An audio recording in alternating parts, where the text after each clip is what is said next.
अच्छा बेटा 7.5 एक्सरसाइज, जैसे आपके पास बताया कि ये 7.5 एक्सरसाइज सेक्शन सी के हवाले से बहुत इंपॉर्टेंट है और इसमें से एक क्वेश्चन आपके पास सेक्शन सी में लाजमी आता है।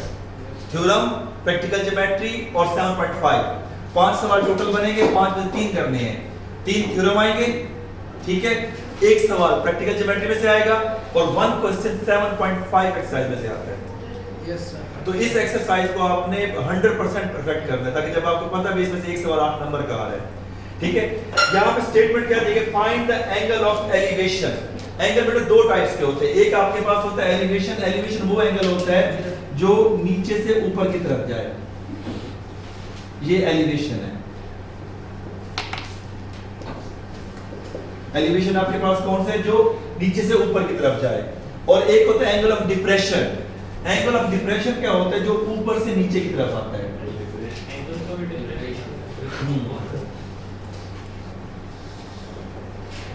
एंगल ऑफ डिप्रेशन हम कहां पे यूज करते हैं, जैसे अगर आप प्लेन पे सफर कर रहे हैं, जो पायलट प्लेन पे है और वो एंगल ऑफ डिप्रेशन बना के एयरपोर्ट के लिए वो अपने उसको एंगल रोटेट करता है या उसको डाउन साइड पे करता है ताकि जहाज को लैंड कराने के लिए। इसी तरह से आपके पास सी पोर्ट पे जो टावर होते हैं वो भी एंगल ऑफ डिप्रेशन को यूज करते हैं ताकि जो सामने वाली बोट है उससे कितनी दूर है, यानी जो एंगल हाइट से लिया जा रहा है ना वो एंगल ऑफ डिप्रेशन यूज करते हैं, जो जमीन से हम एंगल लेते हैं वो एंगल ऑफ एलिवेशन लेते हैं, ठीक है ना। जब भी आप जमीन से एंगल लेंगे वो एंगल ऑफ एलिवेशन है, और जब हम एंगल को लेंगे आपके पास जहाज पे बैठे हुए जो पायलट है या आपके पास सी पोर्ट पे जो टावर होता है जो आपके पास शिप के दरमियान शिप को डायरेक्शन देता है, डिस्टेंस बताता है कितना आप सी पोर्ट से दूर हैं, वो भी एंगल ऑफ डिप्रेशन होगा। या शॉर्टकट में ये कि जो एंगल आप हाइट में या स्पेस में जाके लेते हैं वो एंगल ऑफ डिप्रेशन होता है। Is it clear? Yes sir. वो कहते हैं find the angle of elevation of the man of a man if a 6 feet man casts shadow 3.5 feet। यानी एक अगर आपके पास ये आदमी है, फॉर एग्जांपल ये जमीन पे ठहरा हुआ है, इसकी हाइट कितनी है 6 feet। 6 feet sir. मैन नहीं है elevation of sun. Sun sir, sorry elevation of sun, sun ठीक है। अगर आपके पास 6 फीट का मैन है, ठीक है, वो कहता है ये अगर ये जमीन है, जमीन के ऊपर आपके पास उसका जो शैडो बन रहा है वो बन रहा है 3.5 फीट। अगर यहाँ पे आपके पास, क्योंकि सन अगर इस तरफ होगा तो उसके अपोजिट साइड पे डायरेक्शन पे जाके आपके पास एंगल बनता है ना, तो angle of elevation with the sun, वो कहते हैं यहाँ से आपके पास जो सन के साथ एंगल बन रहा है इसका एंगल आप बताएं। अच्छा, अब आपके पास वो कहते हैं कि यहाँ से एंगल ऑफ एलिवेशन, क्योंकि सूरज अगर इधर है तो साया उसके यहाँ बनेगा, तो वो कहते हैं कि ये आप एंगल ऑफ एलिवेशन यानी ये थीटा की वैल्यू फाइंड करें। अब हमारे पास ये आदमी है, ठीक है, और उसका शैडो ये है, यहाँ पे जो बनने वाला एंगल है वो है 90 डिग्री, क्योंकि जब आपके पास मैंने बताया एल शेप जब भी बनेगा एंगल 90 डिग्री बनेगा। मैं यहाँ ठहरा हुआ हूँ तो जमीन मेरे बिल्कुल सामने यहाँ पे जो है, तो मेरे साथ तो जमीन का जो एंगल बन रहा है वो 90 डिग्री का बन रहा है। जैसे ये दीवार है, ये दीवार इस वक्त आपके पास ठहरी हुई है जमीन पे, एंगल ऑफ राइट एंगल है, क्योंकि अगर दीवार तिरछी हो, यूं थोड़ी टेढ़ी हो तो फिर आप 90 डिग्री नहीं बनता, अगर बिल्कुल सीधी दीवार है तो एंगल ऑफ राइट एंगल बनता है। जब भी जहां पर भी आप इस एल की शेप देखें यूं, तो जो एंगल बन रहा है तो क्या होता है राइट एंगल। राइट एंगल जब बन जाता है उसे हम क्या कहते हैं, राइट ट्रायंगल। राइट ट्रायंगल के तहत ये क्या है, दैट्स हाइपोटेन्यूज। ये हाइपोटेन्यूज हो गया बेटा, ये राइट ट्रायंगल के तहत ये हमारे पास साइड बन जाएगी, क्या बन जाएगी, परपेंडिकुलर। Very good. और ये वाली साइड ये क्या बन जाएगी, बेस। अगर इसे मैं ट्रायंगल का नाम रख देता हूं P Q एंड आपके पास R। अब मुझे ये बताओ, वो कह रहे हैं कि हमें एंगल थीटा फाइंड करना है। आपने जो रेशियो पढ़ी है वो टोटल मैंने आपको रेशियो 6 पढ़ाई है, सीधी रेशियो वो है कि आपके पास sin थीटा sin थीटा बेटा किसके इक्वल होता है, perpendicular over hypotenuse, cos base over hypotenuse, tan perpendicular over base. आपने इन तीन में से कोई एक रेशियो को उठाना है और जो रेशियो को हमने यूज करना है उस चीज के हिसाब से हमें देखना है कौन सी रेशियो में सूटेबल लगती है। आपके पास टोटल 3 वैल्यूज होती हैं, थीटा और 2 साइड। एक एंगल थीटा हो जाएगा, 2 साइड हो जाएंगी। आपने इसमें से वो वाली रेशियो उठानी है जिसमें 2 वैल्यूज आपको गिवन हो। Sir cos theta. अगर आप कहते हैं cos theta is equal to base over hypotenuse, base ये है और हाइपोटेनस ये है, क्या आपको हाइपोटेनस मालूम है? तो cos theta is wrong, so we will use tan theta. आपने यही पॉइंट आपके पास है जो कंसेप्चुअल पॉइंट है, आपने इसमें से वो वाली रेशियो को यूज करना है जिसमें दो वैल्यूज आपके पास मालूम हो, तो थर्ड वैल्यू आप फाइंड कर सकते हैं। अगर आपने ऐसी रेशियो उठाई जिसमें एक वैल्यू मालूम हुई बाकी दो ना हुई तो आपने यूज कर सकते हैं। Yes, sir. अगर कॉस लगाना चाहते हैं तो पहले आप हाइपोटेनस लगाएं और पाइथागोरस थ्योरम के तहत हाइपोटेनस मालूम करें, उसके बाद आप लगाएं तब एक्सेप्टेबल है, अदरवाइज आप वो नहीं करेंगे। अब इन ट्रायंगल आपके पास PQR, हमारे पास tan theta is equal to क्या आ जाएगा?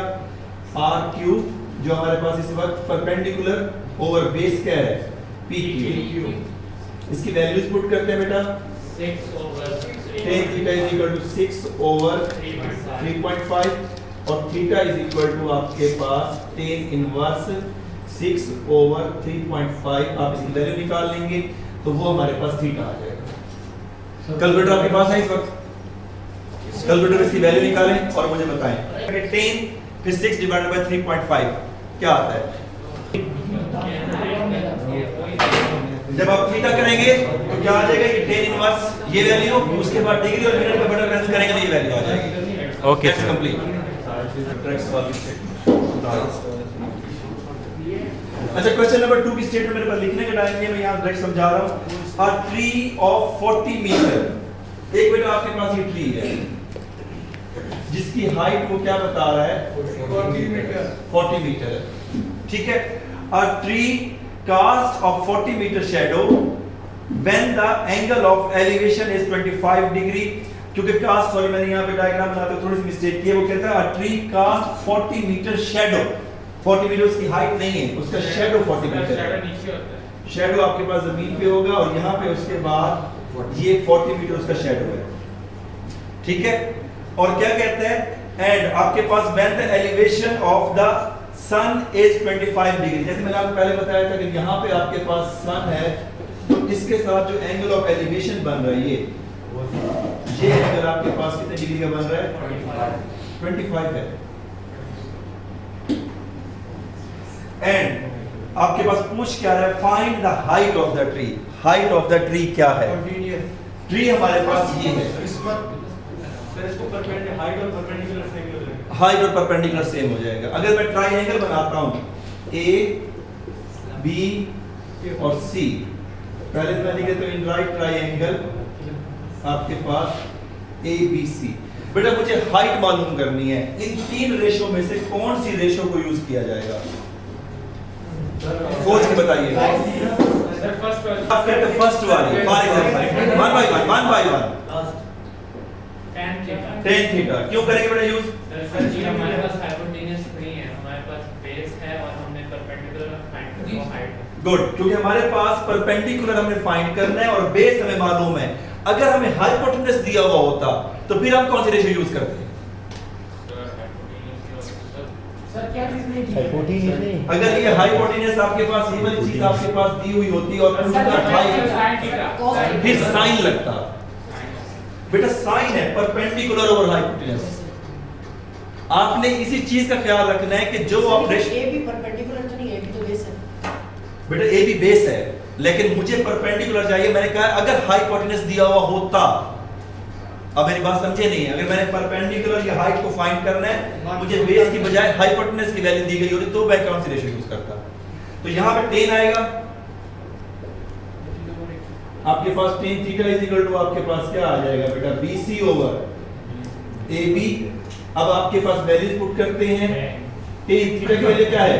BC 25 डिग्री, BC की वैल्यू हमारे पास h हमें फाइंड करना है और ये आ जाएगा 40।